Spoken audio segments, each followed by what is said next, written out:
Hello guys, this is Sarabjit Singh आपके सामने फिर से हाजिर है आपका होस्ट बनकर। और आपको बताना चाहूँगा कि अफवाहों का बाज़ार गर्म है और इसके साथ साथ बहुत सारे लोग डेस्परेटली वेट कर रहे हैं, क्योंकि अभी सितंबर इनटेक भी शुरू हो रहा है कनाडा के लिए और लोगों ने फ़्लाइट्स भी बुक कर रखी हैं, और चाहे वो एयर इंडिया हो चाहे वो एयर कनाडा हो।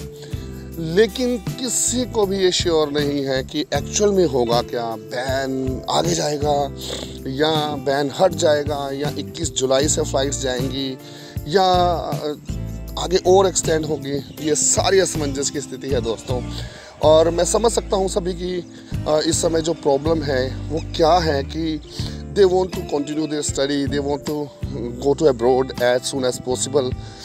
तो कोई भी इंसान दोबारा से जो ये रेस्ट्रिक्शन चल रही है उसको फेस नहीं करना चाहेगा, इसीलिए सभी लोग डेस्परेटली वेट कर रहे हैं कि कब एयर इंडिया या एयर कनाडा अपना बैन हटाए, कनाडा जाने के लिए हम जल्दी से जल्दी मूव करें। यही लोगों की वेट है।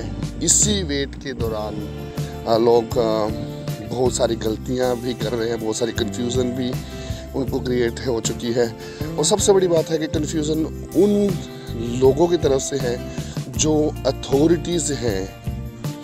यानी कि अगर मैं एयर कनाडा की ही बात करूं, एयर कनाडा की 3 अथॉरिटीज़ तीनों अलग अलग स्टेटमेंट्स देती हैं, और तीनों का ही स्टेटमेंट बहुत जेन्युइन है। और क्योंकि आज से पहले बहुत सारी जितनी भी एक्टिविटीज़ हुई हैं उनमें वो उनकी जो स्टेटमेंट्स हैं कहीं ना कहीं मायने रखती हैं। तो स्टूडेंट्स बहुत परेशान हैं, और इसी परेशानी को कहीं ना कहीं थोड़ा बहुत हल करने के लिए मैं कोशिश करता हूं कि मैं आपके सामने जेन्युइन न्यूज़ लेकर आऊं।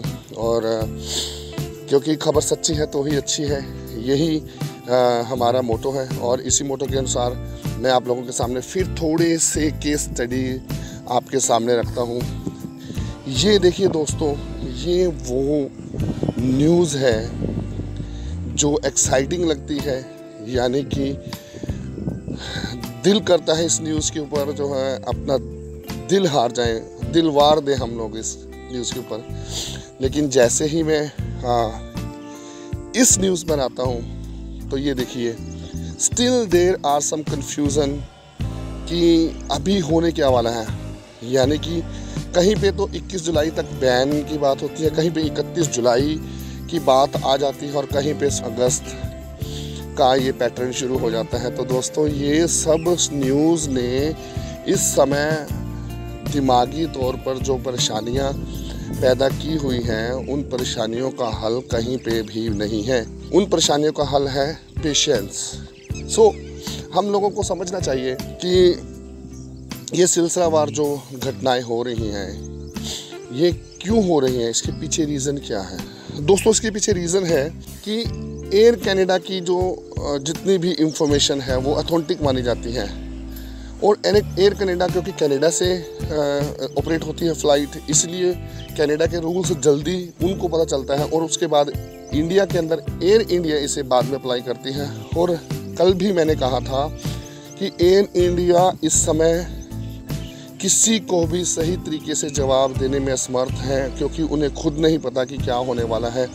रिफ़ंड पॉलिसी को लेकर जो है ना काफ़ी सारे कन्फ्यूज़न्स हैं और लोग परेशान हैं, और फ़्लाइट शुरू होने के कंटेक्स्ट में बहुत परेशानी चल रही है। फ़्लाइट कब शुरू करेंगे ये भी उन्हें कंफर्म नहीं है। और अभी मैंने एक न्यूज़ देखी जिसके अनुसार एयर इंडिया का जो प्लेन है वो वैंकूवर में लैंड हुआ है।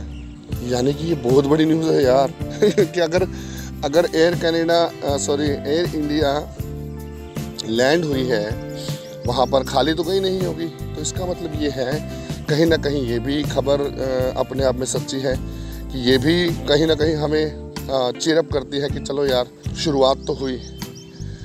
इसके अलावा ये न्यूज़ देखिए कि 3 कंट्रीज़ के अंदर अगले हफ्ते से आप ट्रैवल कर सकते हैं। ये न्यूज़ मुझे लगता है कि कल की है या 1-2 दिन पहले की है। लेकिन ये 3 कंट्रीज़ कौन कौन सी हैं, जैसा कि मैंने अभी पिछली वीडियो में मैंने बताया था कि जर्मन ओपन हो चुका है। जर्मन के बारे में भी यहाँ पे जिक्र है, कनाडा के बारे में भी जिक्र है, और एक और कंट्री है मालदीव्स।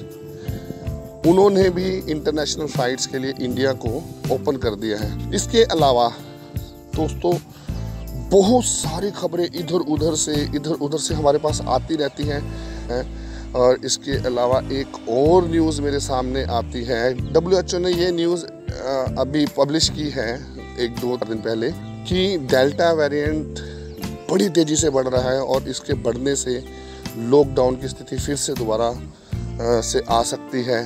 और ये भी बहुत एक सैड न्यूज़ है। तो दोस्तों अब ये सोचिए कि इन सब न्यूज़ के बीच में हम लोग कहाँ जाएं, कैसे करें। तो दोस्तों मैं सिर्फ एक ही चीज़ कहना चाहूँगा कि आप लोग केवल और केवल थोड़ा सा पेशेंस रखें। नई चीज़ों की शुरुआत होगी और ये शुरुआत मोस्ट प्रोबेबली जुलाई के एंड या अगस्त के फर्स्ट वीक में शुरू हो जाएगी। सब कुछ ठीक ठाक रहा तो परमात्मा की कृपा से ये सारी चीज़ें जो जितने स्टूडेंट्स बाहर इंटरनेशनल स्टडी करने जाना चाह रहे हैं, जिन्होंने फ़्लाइट बुक कर रखी हैं, इन सब की कन्फ्यूजन्स दूर होंगे। दोस्तों बने रहिए। कमेंट बॉक्स में मुझे बताइए कि मैं किस टॉपिक को आपके सामने हाईलाइट करूं, क्योंकि ये बहुत ज़रूरी है। ये केस स्टडी बहुत ज़रूरी है। खबरें तो बहुत मिलेंगी लेकिन अथेंटिक खबरें किस तरीके से आपके सामने लाई जाए ये मुझे चीयर अप करता है। ये सब डिपेंड करता है आपके सपोर्ट के ऊपर। आप जितना मुझे सपोर्ट करेंगे मैं उतना ही आगे बढ़ता जाऊंगा इन सब चीज़ों को लेकर। Thank you, wish you all the best. भगवान से ही प्रार्थना करता हूँ कि आपकी यात्रा मंगलमय हो, जब भी आपकी यात्रा हो। और सबसे पहले तो प्रेयर यही है कि जल्दी से जल्दी आपकी यात्रा हो। इन्हीं शब्दों के साथ wish you all the best. Thank you.